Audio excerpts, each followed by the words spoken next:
Eh bien bonjour, comment ça va? Je sais pas si vous êtes comme moi, mais j'aime beaucoup avoir des versions sportives de tout. Une voiture citadine? Une version sportive. Une berline? Une version sportive. Un monospace? Une version sportive. Une voiture sans permis? Une version sportive. Bon, peut-être pas. Eh bien sachez que les constructeurs, eux aussi, ils aiment bien faire des versions sportives, mais c'est pas toujours possible de les sortir en série. Et c'est ce qu'on va voir aujourd'hui. Parce qu'aujourd'hui on va s'intéresser à des versions sportives de véhicules qui ne sont jamais sortis de série. Si ça vous plaît, n'hésitez pas à vous abonner à la chaîne principale comme à la chaîne secondaire Ipla, à mettre un pouce bleu, la cloche, bon ça vous connaissez. Et sans plus tarder, c'est parti.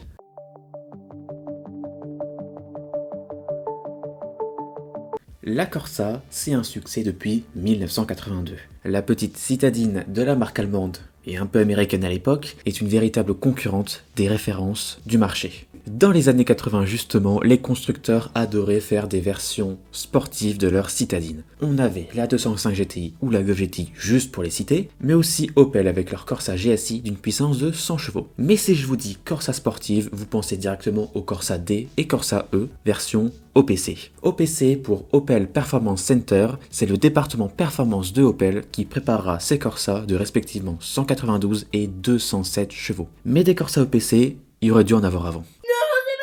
En 2002, c'est l'âge d'or de Opel OPC. On a eu l'Astra, on aura la Vectra un peu plus tard, on a eu le Zafira et normalement, on aurait dû avoir la Corsa. On est en 2002 et Opel nous présente la Corsa OPC Concept au 35e salon d'Essen. Et au menu, l'essence même de OPC. Un kit agressif, le bleu emblématique des Opel performantes et à l'intérieur un 1.6 litre turbo de 175 chevaux. Largement de quoi tenir tête aux 206 RC et Clio 2 RS de l'époque. Selon les articles de l'époque, qui sont assez rares, cette Corsa OPC devait sortir sans aucun doute. Mais non, elle ne sortira jamais. Pourquoi ? C'est une grande question à laquelle j'ai pas forcément la réponse. Est-ce que c'est des raisons économiques ? Est-ce que c'est parce qu'Opel considérait qu'il n'y avait pas de clients? Ce qui serait étonnant vu le succès des autres citadines sportives. Finalement, ce concept de Corsa OPC tombera très vite dans l'oubli. Aujourd'hui, il y a très peu d'articles à son sujet. C'est un concept méconnu de tous, à redécouvrir.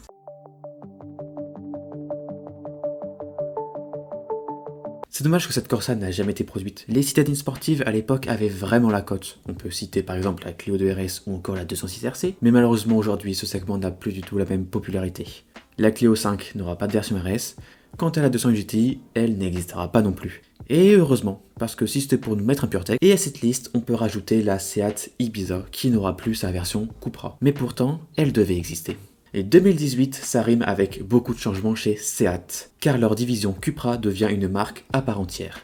Qui dit nouvelle marque dit lancement de nouveaux modèles, notamment le Cupra ATK fort de 300 chevaux, mais aussi un petit peu plus tard la Cupra Leon ou encore le Formentor. Mais aussi était prévu avec cette nouvelle gamme, la Cupra Ibiza. Basée sur la nouvelle génération d'Ibiza à l'époque, cette Cupra Ibiza prend les codes de la nouvelle marque Cupra. La couleur grise, les détails cuivrés, le nouveau logo Cupra, tout ça en plus de son kit agressif. Niveau moteur, on n'est pas dépaysé, c'est un 2 litres TSI de Polo GTI, 200 chevaux, 0 à 100 en 6 secondes 7, 237 km/h de vitesse maximale. Finalement, cette Ibiza, elle avait tout pour plaire. Elle était facilement réalisable avec les pièces de Volkswagen. Est-ce que du coup, Seat avait prévu de la sortir? Eh bien au début, Cupra, ils savaient pas trop, ils étudiaient la question, ils prenaient la température avec le concept, mais finalement ils annonceront par la suite ne pas la produire et qu'elle ne faisait plus partie de leur plan. Ils préféraient se concentrer sur les SUV. Alors est-ce que c'est des raisons d'écologie?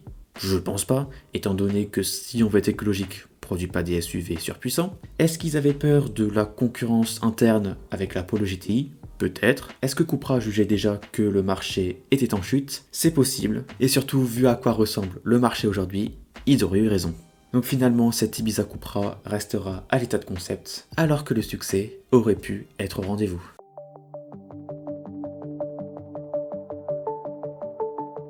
Les berlines sportives et la France, c'est une histoire d'amour qui est finie depuis à peu près 30 ans.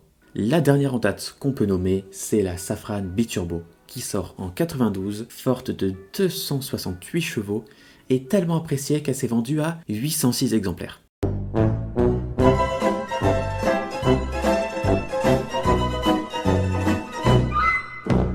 « 806, c'est comme la Peugeot, et ça tombe bien parce que je vais vous parler d'une Peugeot. Ouais, bon, je fais ce que je peux avec les transitions.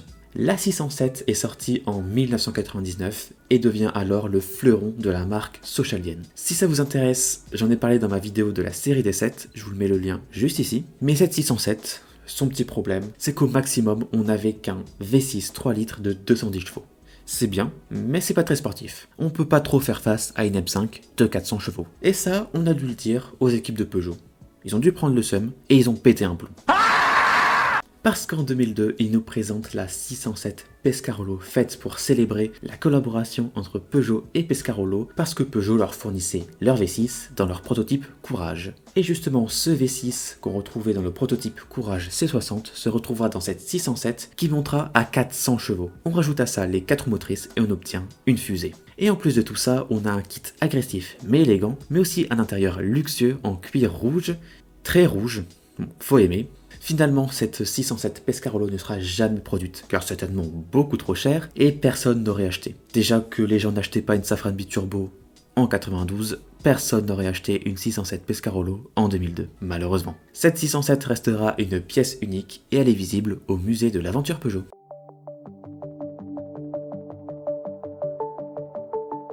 Tout à l'heure, justement, je vous parlais de la Safran Biturbo. Et bien là, je vais vous parler d'une sorte de descendance. On est en 2016, et la petite et la grande berline Renault a fusionné en une seule, la Talisman. Sortie en 2015, la Talisman représente donc le haut de gamme de Renault, avec l'espace et le Koleos. Au maximum, sous le capot de cette Talisman, on retrouve 225 chevaux délivrés par un 1,8 turbo, celui de la future A110. La Talisman, elle est dans un marché qui est déjà en perte de puissance. Ce sera, pour le moment, la dernière berline Renault. Mais est-ce que vous saviez qu'il existe une version qui n'est jamais sortie? Et début 2016 sera présentée en interne la Renault Talisman RS Shooting Brake.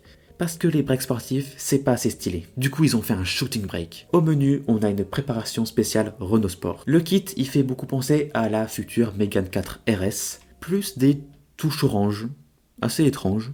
Niveau moteur, on n'a rien d'officiel. Mais étant donné que celle de base avait un moteur d'A110, on peut imaginer que ce moteur serait repris pour être boosté à au minimum 300 chevaux. En parallèle, le même jour est présentée la Talisman RS Estate normale, plus simple à réaliser mais avec les mêmes modifications. Et on peut remarquer que Renault nous présentait que des talismans break, pas de berline. Donc soit Renault s'est focalisé sur les versions sportives de leur break, ou alors la Renault Talisman RS berline n'a jamais fuité. Mais en ce jour du 19 janvier 2016, il n'y avait pas seulement ces deux concepts. Nous avions aussi la Clio et la Mégane RS Estate, qui elle aussi avait ces fameuses touches orange. Est-ce que c'est quelque chose qui devait sortir, qui n'est jamais sorti, ou c'était leur petit grain de folie du moment? On sait pas. Mais malheureusement, dans tous ces concepts, aucun n'est sorti de série. Sûrement des problèmes de coût. Certaines voitures étaient déjà lancées depuis quelques années, notamment la Clio 4, et ces versions n'étaient pas prévues dans le processus. Mais ce qui fait peur, c'est que dans cet article du Losange Magazine, où j'ai récupéré les informations, il parle des talismans au passé, comme quoi elles n'existeraient plus aujourd'hui. Quoi? Parce que Renault n'aurait pas la place de tout garder. Mais Renault, vraiment, si vous avez besoin de faire de la place, il n'y a pas de souci, on vous les rachète. On fait un prêt bancaire, il n'y a pas de souci, vous nous appelez, on les rachète, mais vous les mettez pas à la poubelle. Enfin bref, une voiture de plus à côté de laquelle on est passé.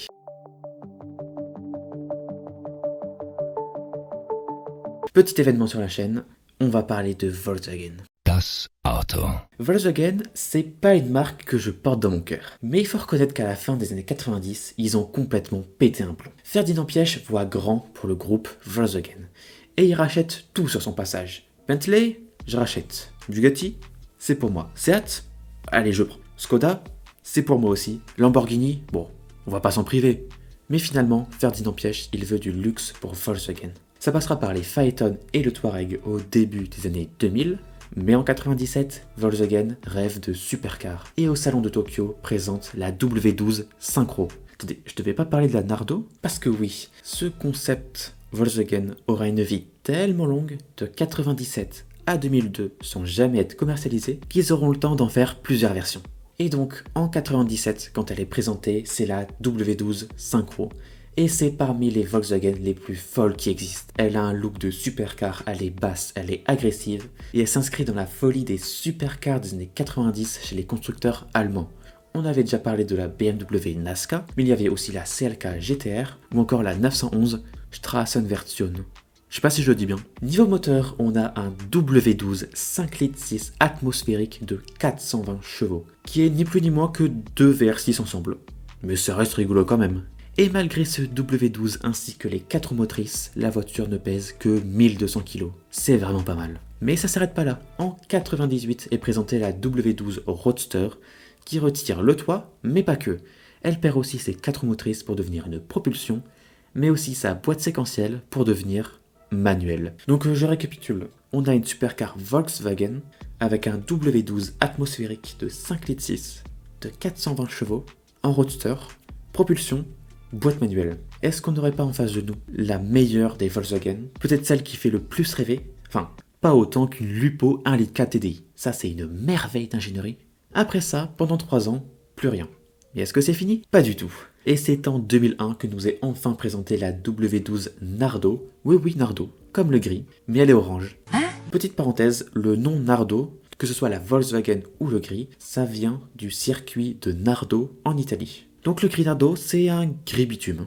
Et là, avec la W12 Nardo, ça ne rigole plus. Le W12 passe à 6 litres et 600 chevaux. Le 0 à 100 est abattu en 3 secondes 5 et elle atteint autour des 360 km/h. Ce qui implique un retour aux 4 motrices, parce qu'ils sont pas fous non plus. Mais ça suffisait pas pour Volkswagen. Il fallait prouver que leur caisse, c'était la meilleure. Et pour ça, ils vont faire un record de vitesse. Ils vont faire rouler leur concept Nardo sur le circuit de Nardo, c'était prévisible, pendant 24 heures. Ce qui correspond à une distance de 7740,576 km. C'est beaucoup. C'est aussi très précis. Pour vous donner une idée, c'est à peu près comme si là, vous partiez de Paris et que vous alliez tout droit à Miami, avec une vitesse moyenne de 323 km/h. Alors le record, il est chouette. Il ne convaincra pas assez pour en faire une version de série. Tout simplement parce que qui voudrait acheter une supercar Volkswagen? Qui voudrait dépenser, selon les estimations de l'époque, plus d'1 million de francs? 1 million de francs de l'époque, ça correspond aujourd'hui à peu près 220 000 euros. Tout ça pour une Volkswagen. Finalement, ils comprendront que s'ils veulent faire une supercar dans leur groupe, elle doit soit porter les anneaux, soit porter les initiales d'Ettore Bugatti. Et c'est ce qui arrivera en 2005 avec la Bugatti Veyron, qui ne sera pas une supercar, mais une hypercar. Malgré le fait qu'elle ne soit jamais sortie et que je n'aime pas beaucoup cette marque, je dois quand même saluer le courage et la prouesse de Volkswagen pour oser faire ce type de prototype et le faire évoluer dans le temps. Et c'est là-dessus que se finit cette vidéo sur ces 5 concept cars sportifs qui ne sont jamais sortis. Ce qu'on peut retenir, c'est que les constructeurs étudient plus qu'on ne le pense la question des versions sportives, mais aussi qu'ils sont de plus en plus réticents à sauter le pas. Et ce qu'on peut voir aussi avec la Talisman RS, c'est que les constructeurs nous cachent des choses. En ce moment même, c'est sûr, des concept cars dorment encore dans les studios design des constructeurs et nous n'en avons aucune idée. Et ça se trouve, entre l'écriture et la sortie de la vidéo, peut-être que des concept cars dont on n'a jamais entendu parler vont ressurgir. Et si jamais vous voulez une vidéo là-dessus, sur ces concept cars dont on n'avait jamais entendu parler et qu'ils arrivent un jour, volontairement ou non, dites-le moi en commentaire.